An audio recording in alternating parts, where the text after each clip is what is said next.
How does an individual navigate to find like their best environment, their best way at a given time? The idea is to have this self-actualization, to reflect on yourself, to try different strategies. And sometimes you just have to be alone. You have to create a life in which you increase the chance of inflection points happening around you. We're going through a big change, but this is actually nothing new. What's new is what's changing, but it sounds like throughout human history, there have been changes and they are happening faster and faster. Self-discovery is active effort. You have to spend a substantial amount of time just observing yourself, upgrade your self-navigation skills. Your skills allow you to meet more interesting people, and these people allow you to build more skills and get more opportunities.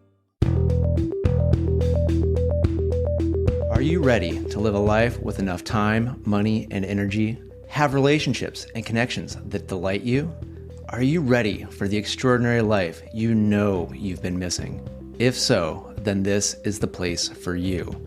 I'm a best-selling author, coach, consultant, and speaker who's worked in technology for over 2 decades. I'm a leader at transforming people and organizations from operating in fear, obligation, and guilt to running off joy, ease, and love. It's time for Engineering Emotions and Energy with me, Justin Wink, Ph.D. All right. Today, we are talking about your future of work. What is work going to be like for you in the future with all the changes going on with AI, with Web3? There's so many technologies, and you keep hearing all about all these layoffs and the changing job landscape. And I think we all kind of know it's not going to be how it was. And I think of to me, how it was, there's this movie from 1999 called Office Space. Natalia, I don't know if you ever saw it or have probably heard about it, because it's kind of a big part of like subculture of like the tech space in the US, but it's Right. basically, yeah. And I feel like I lived that life, whereas it was in cubicles, and it's like you're supposed to be there, Monday through Friday, 8 to 5. And if there's a big project, maybe you got to go in on weekends or ask other people to come in on weekends. And it's almost about as putting on the show as much about actually doing any work. And I, I, I don't think that's actually the way it is now, or it doesn't have to be. And I think in the future, I think there's still going to be some people that want to work that way, and let them work that way, but not everybody has to do everything, or not all supposed to be the same anymore. And I think this AI and these other technologies are disrupting it. And I don't know, what's your thoughts on how it's been and where do you see it going? Thank you so much, Justin, for invitation to your podcast. Yeah, actually, we are living as Chinese like to curse. We are living in interesting times. So indeed, we are going through a major socio-economical shift right now, and to my knowledge, it just has started. So just brace yourself for quite a ride, because the next decade might be really interesting in that sense. And so what we observe is that there is a superposition of multiple effects, that some of them are just natural development of the economy and technology that actually influences our lives, including our professional lives. And some other influences are these black swan events, as Nassim Taleb likes to call them. And these unprecedented global events that cannot really be predicted or timed, such as the COVID-19 pandemic or the premiere of ChatGPT, that have a major role of the labor market worldwide. So that makes the dynamic of the job market very unpredictable, and there are only a few facts we can reliably guess. We can have an educated guess of where the job market will be probably going toward, and many variables are just unpredictable. And so what I do in my practice. So maybe let me introduce myself Or yeah, briefly. or I can introduce you, and then you could add on. But yeah, I think one of the cool things I think I'm picking up so far from what you said is that we're going through a big change, but this is actually nothing new. What's new is what's changing, but it sounds like throughout human history, there have been change, and perhaps, yeah, maybe we'll get into like that. They are happening faster and faster. But I was just thinking, like 50 years ago, like the average worker didn't use a computer, and now the average worker uses a computer, or at least has a computing device in their pocket, even if they're doing something without computers. But I do want to welcome to the show Dr. Natalia Bielczyk. She's a computational neuroscientist turned career and business strategist. She helps individuals and teams navigate, build value, and subvert all the expectations in these wild and wacky times of artificial intelligence or AI. She's a bootstrapping solopreneur. Now, so you work a lot in the startup field and in the Bay Area. Anywhere else, you would just be an entrepreneur, right? Right. Yeah, yeah. Uh, But so if then in the Bay Area startup scene, this ends up being like there's all these funding things. That made me smile. Um, but right, you're also a speaker. You're an author. You've got several books available on your website. A right. podcaster, blogger. Your doctorate's in computational neuroscience from the Donders Institute for Brain Cognition Behaviors in the Netherlands. You're currently joining us from Poland, where you grew up. And in 2019, you founded Ontology of Value, which is an R&D, ed tech, and adult education company that's researching and predicting job market evolution. Your team develops tools, practices that help professionals build their value using their potential, and helps them navigate this continuously evolving and challenging job market and craft the career of their dreams. And you also help businesses to create healthy, happy teams in the times of AI. And if anybody wants to, know more, they can go to ontologyofvalue.com.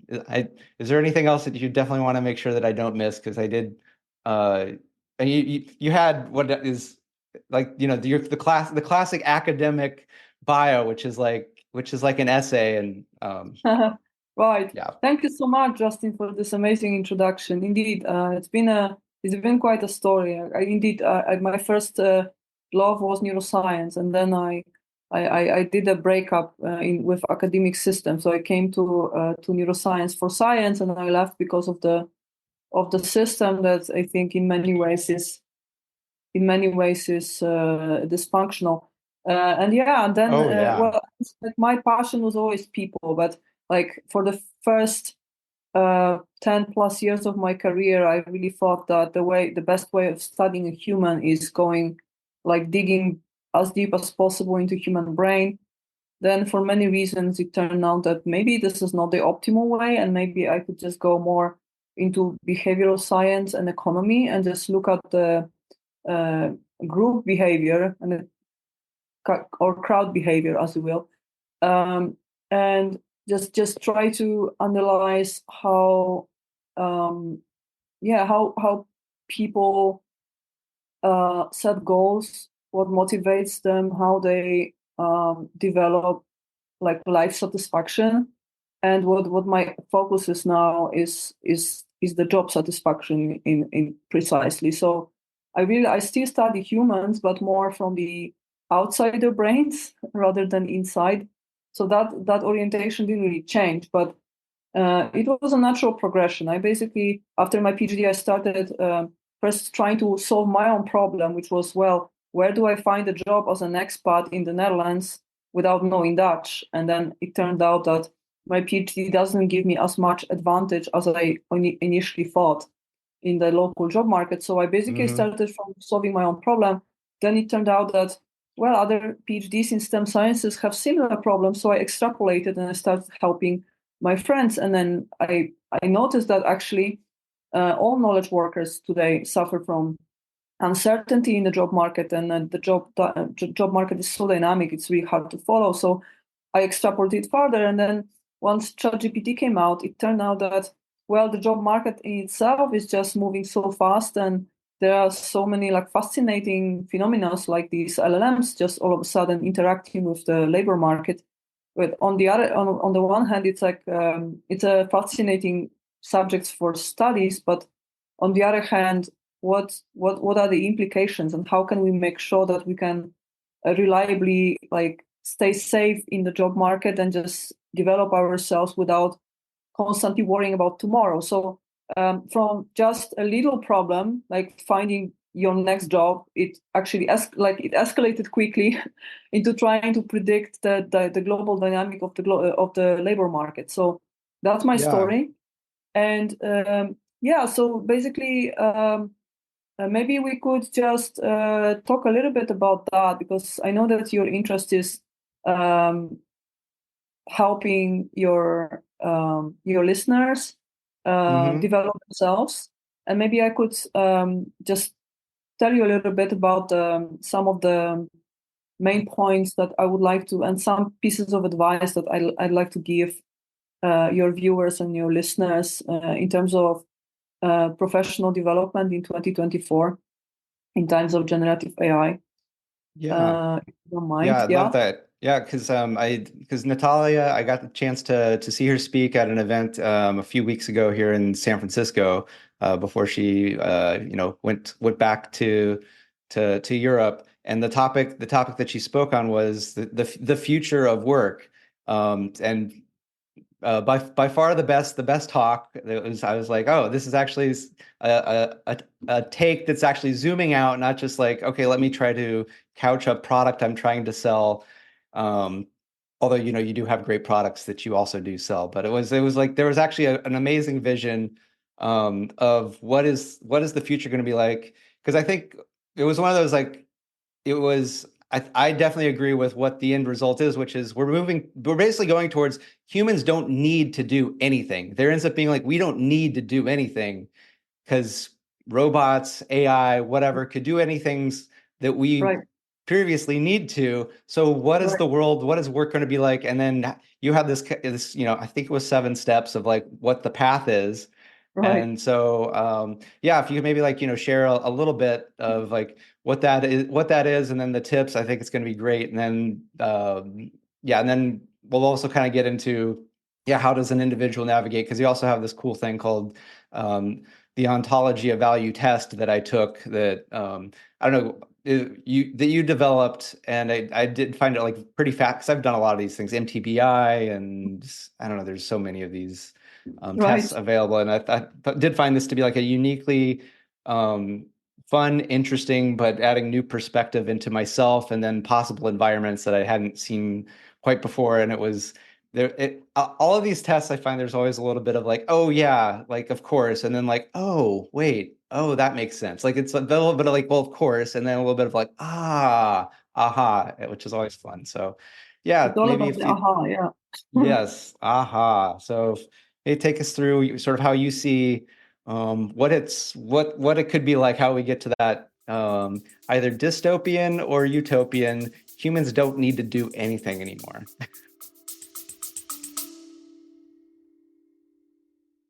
Feeling overwhelmed by the daily grind?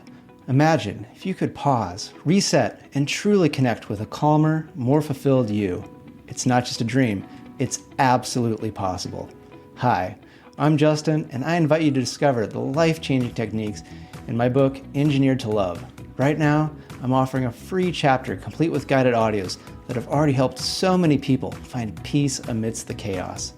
These aren't just any techniques.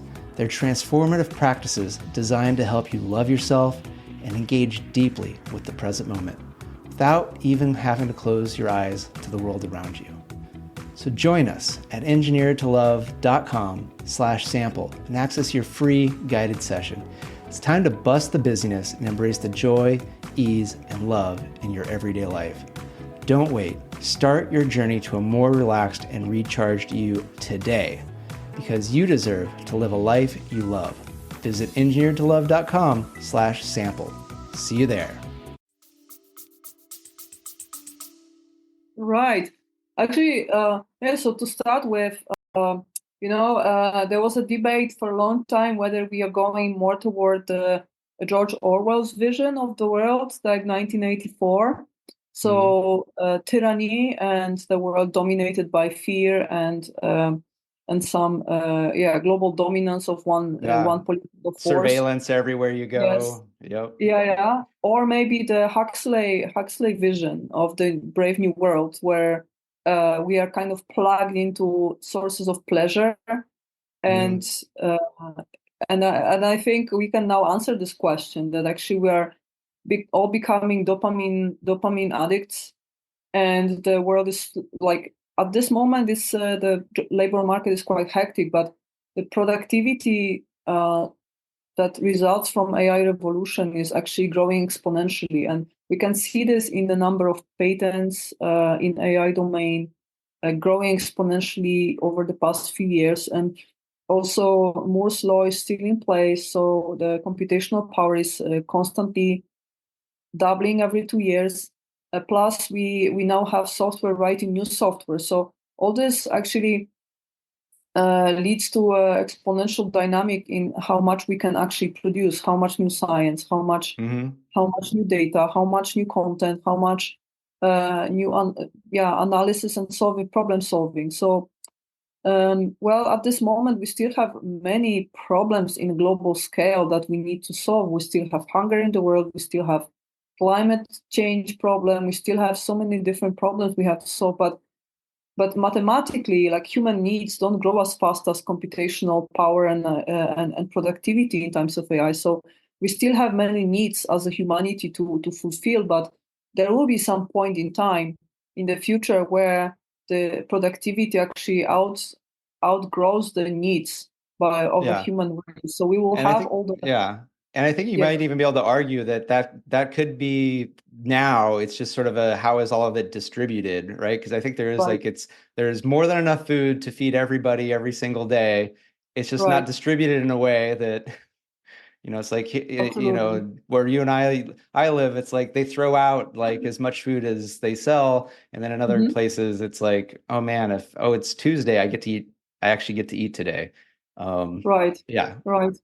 Yes, that's the redistribution problem is a huge one, and I think it will only become bigger because AI is also, as every new technology, is as a factor that further stratifies the society. Right, whoever already has access to internet, to computational power, to resources, to people, to employees, then is building even faster and with AI, and whoever is behind, whoever is uneducated, like doesn't have like Yeah. good internet, etc., then falls behind even farther. So absolutely, AI is only the actually making the capitalism even more aggressive than it has ever been before. So we will need some means of redistribution. That's also a very good point. So my predictions is that, well, eventually the like of for the next 10, 15 years, job market might be quite turbulent. So it's Hmm. always been the case that the problems to solve and the distribution of professions and the demand for different types of professionals was always changing with time. But I think for the next decade or 2 decades, the demand will be changing faster than ever. So some professions will be eventually wiped from the market. Some professions will be created, and this dynamic is just getting to be a bit faster than before. And then eventually, at some point, we'll have such a high productivity that probably like we won't necessarily need everyone in the productive age to be in the active workforce. So we will need at that point, we will need to have a redistribution means. And it's actually commonly known as universal basic income idea. So an idea that uh, you can you can have a way of distributing resources so that you eliminate this existential fear of being broke, being homeless, so that there is the sweet spot where you provide enough resources so that everyone feels they can peacefully meet ends and live modest life, but they still have certain amount of motivation to upgrade their life, right? So you can live modest life, but if you want to have a Rolls Royce in your garage, if you want to have vacations in Thailand, then you have to produce something, right? So there should be a sweet spot where like you have a system that still promotes innovation, still promotes contribution, effort, like helping others, but at the same time it eliminates this problem that Yeah. stratification in the society and aggressive capitalism create. So my prediction is that it will happen at some point, probably within like 2 decades horizon. And there are already very like reputable outlets like OpenAI that actually launch simulations and studies over UBI. And some of these results are promising. And I think at one point it might actually come to fruition. But it doesn't change the fact that for the next 10, 15, 20 years, the best you can do for yourself as a professional is to upgrade your self-navigation skills and make sure that your decision making in the job market is like as well informed as possible, that you have good ways of making decisions, and also that you don't think about your career in terms of algorithms. So you don't plan 20 years ahead, but rather you use heuristics. So you just go toward the gradient of what are your natural strengths and how to find positions and professions that utilize those natural strengths, and how to systematically build a portfolio of skills and at the same time social capital.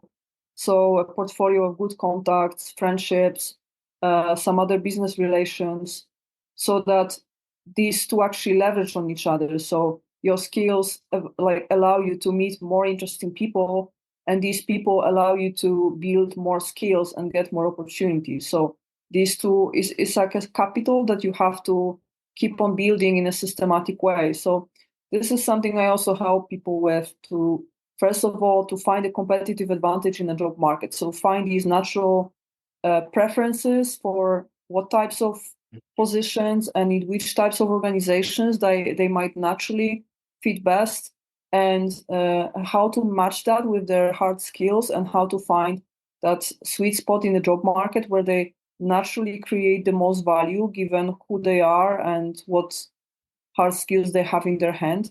So and actually this approach that I'm using is somewhat also inspired by Taoism, like this Mm. Chinese ancient way of thought, like school of thought.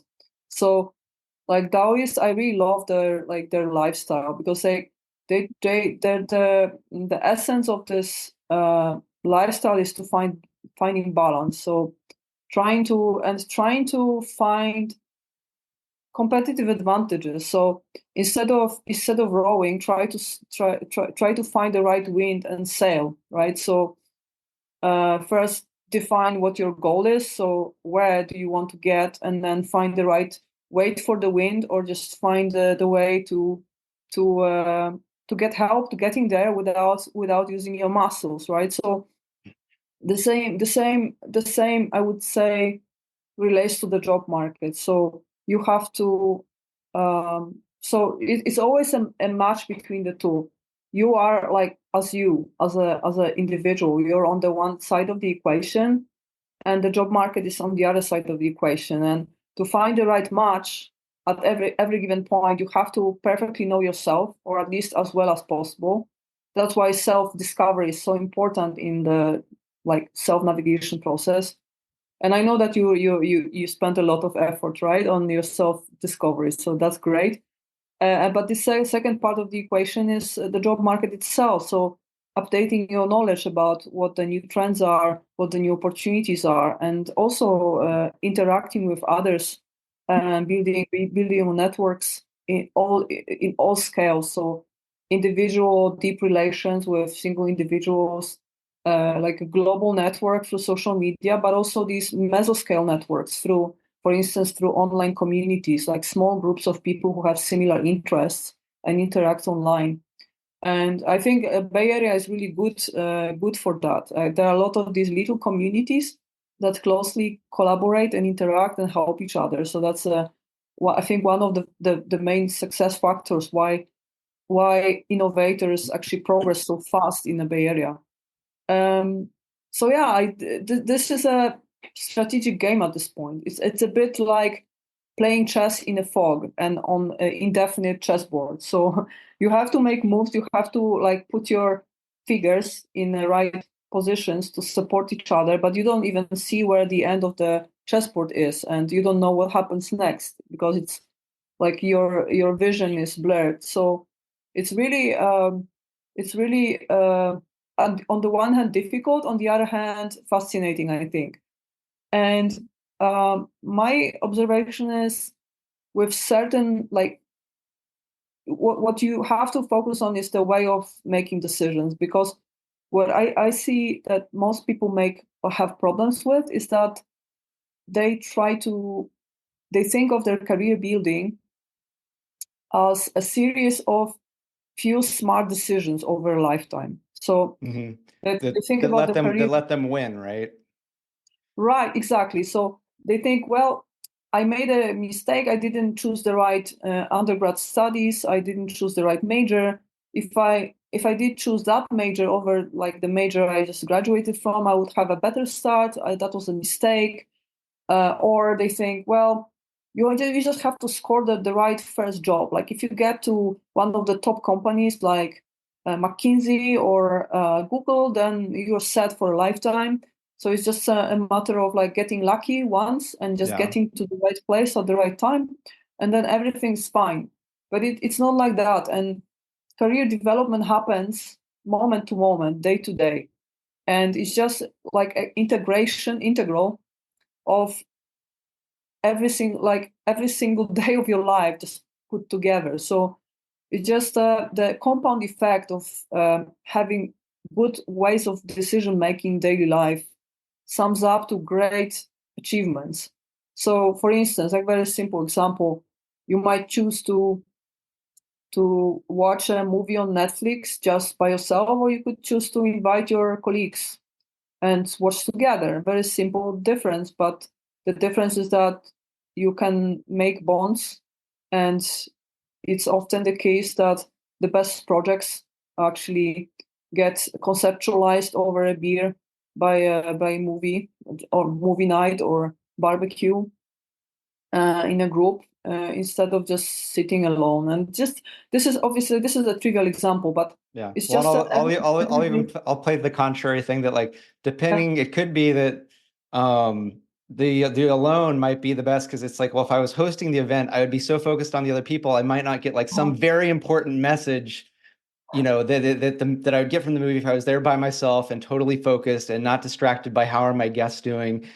So I think this comes down to a little bit like it's sort of like there is no like one right answer in every time situation, whatever, that it's always do this. It can really just be like it depends on like what's the goal. Like you said this earlier, right, like, well, what is it you're trying to do? And I think right, many people don't even actually know what they're trying to do. They're trying to do what somebody told them they're supposed to do. And right. yeah, Right. Absolutely, I agree with you. It's a the idea is to have this self-actualization, to reflect on yourself, and to try different strategies. And absolutely, I understand. Sometimes you just have to be alone. Sometimes you have to have a lazy day also to rest from everything. Absolutely. So, but the idea is that like you have to create a life in which you increase the chance of inflection points happening around you, and then there are multiple ways of doing that. And this is just and using like developing intuitive mind, just opening yourself to other people. It's just and also like learning a little bit every day, like 20 minutes of learning, but every day it's just making huge difference over a period of yeah, time. So it's not about like sitting like for a month straight trying to learn quantum mechanics just because you all of a sudden need something like really fancy skill for your next job. It's just about the habit of learning something new every day, and it's yeah. just it's compound effect over time. Because I'd be curious your thoughts on the benefits of having a PhD. Because I felt like when I've got mine, it's like what I actually researched, all the stuff I learned was pretty close to worthless.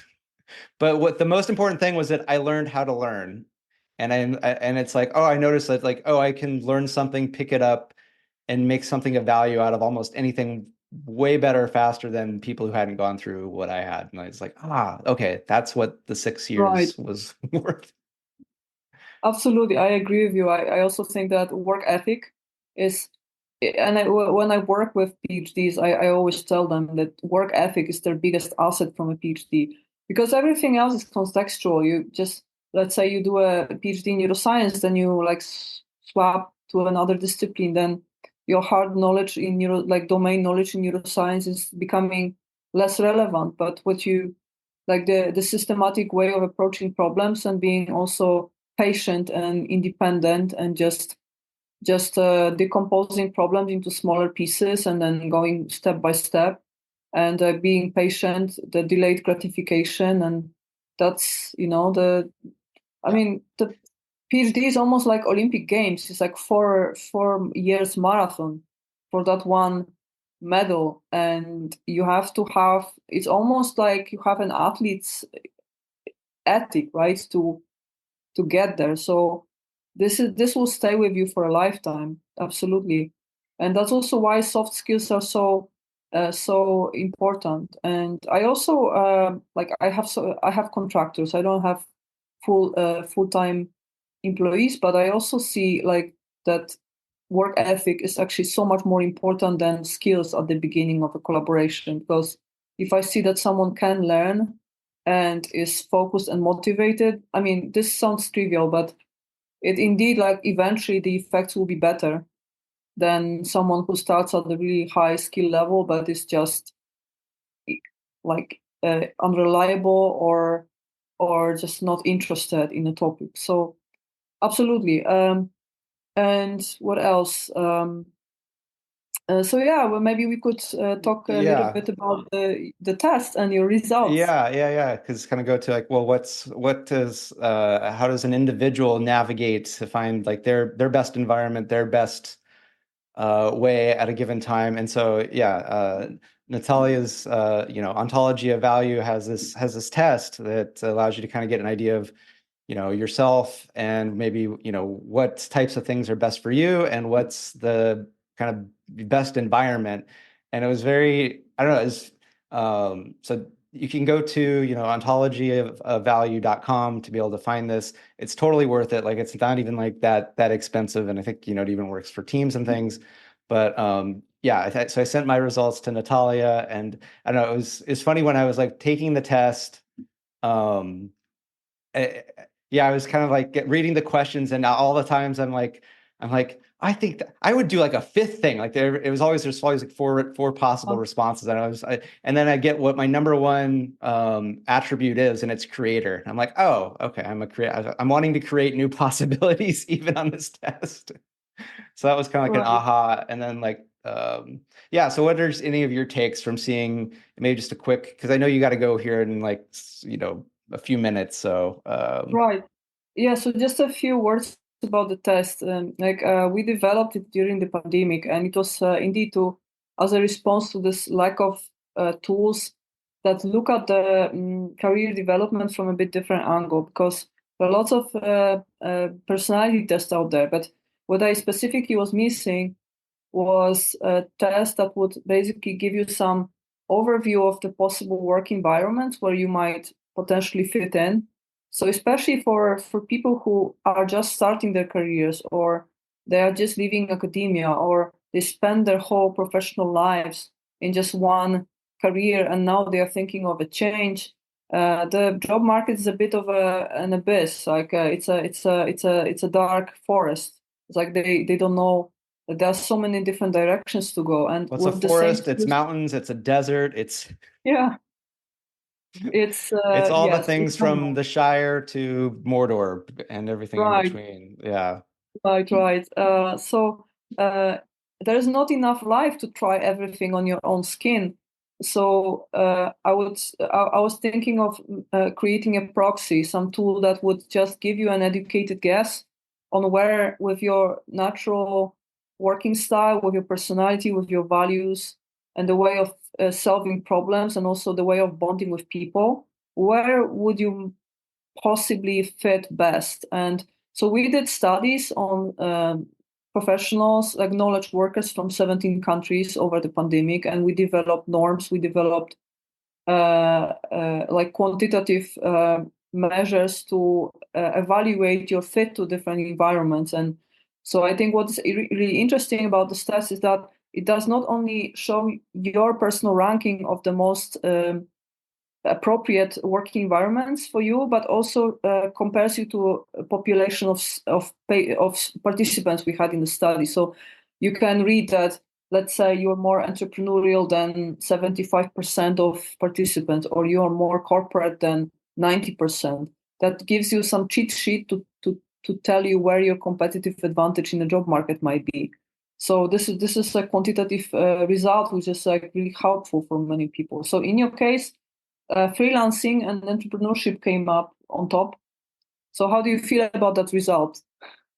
I mean, it's like it makes a lot of sense based on like how I currently operate and how even when I was at a full-time corporate job, how I was effectively like a bit of a freelancer where my my supervisor was like, I can put Justin in like the weird projects that like nobody can figure out because he can adapt and he can come up with things and kind of go in and out and not have a one set thing for the next 2 years. And but then it's also like I'm like I got to work on like my business acumen and things like that to Uh-huh. actually like do it in a outside of a corporate paycheck context. So it's very like eye-opening, like, okay, right place, but then like you said, it's like the little incremental things to learn of like, okay, so Right. I'm in the right area. Now I just need to kind of like start, building even more in that, I would Right. say. So Yeah, yeah. so just a general like piece of advice for whoever's listening.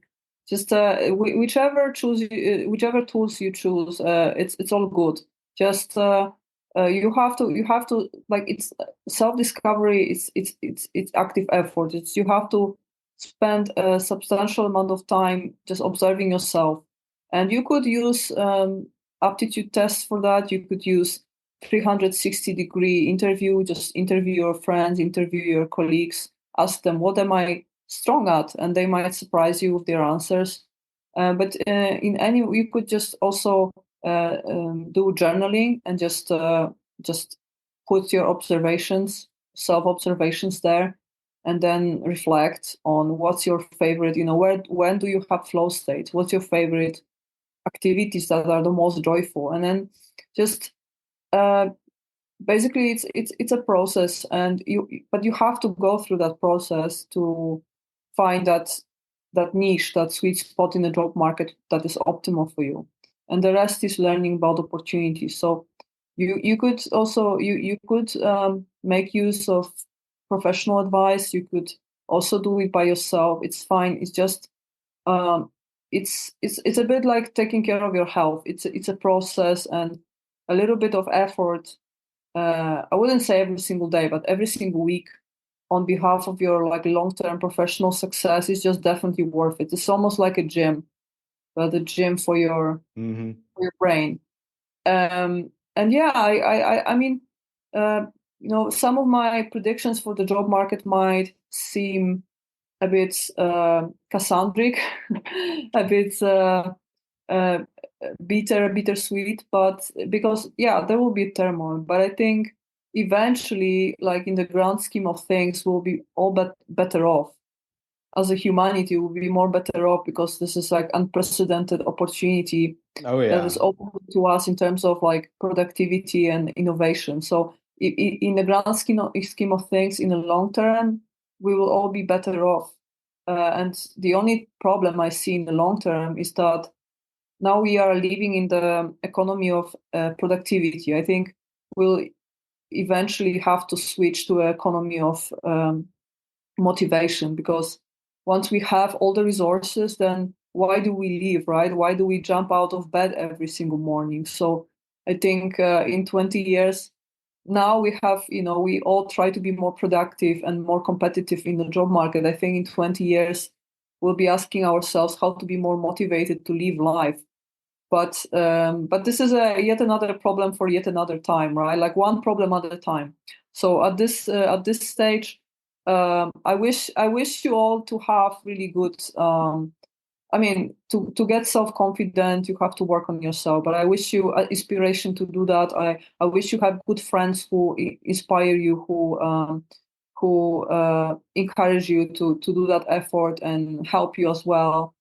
And everything will be fine in a long term. So I think technology always has a dark side because again, like it It's like any tends to tool. It's like any tool. It's all how you use it. yeah. Like a It's knife, like it can make a great right, meal, but it can also, do some not so great things. right. So yeah, technology has that property. It has a tendency to also stratify the society and just like create inequality. So there's definitely the pros and cons, but but I think eventually I just want to like finish this conversation on a good note. I think we'll all actually grow from this and be better off.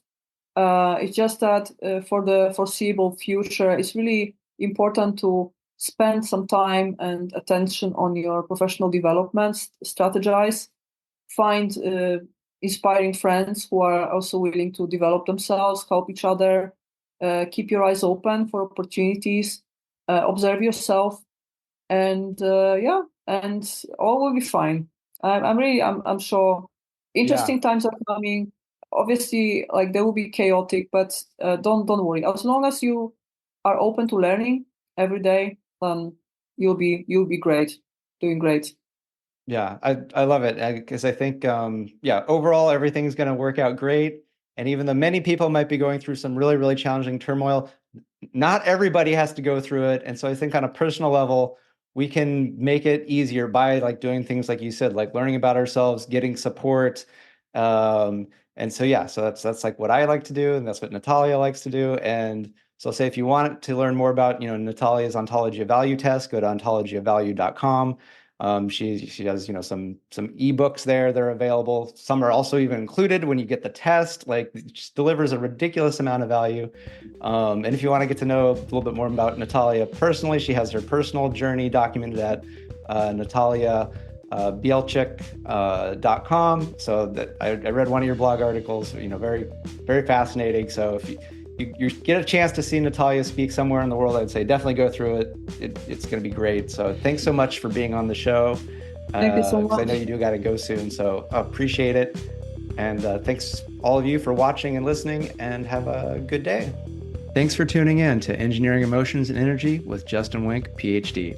Today's episode resonated with you? Please subscribe and leave a 5-star review. Your feedback not only supports the show, but also helps others find us and start their journey of emotional and energetic mastery. You can also help by sharing this podcast with someone you think will love it just as much as you do. Together, we're engineering more amazing lives.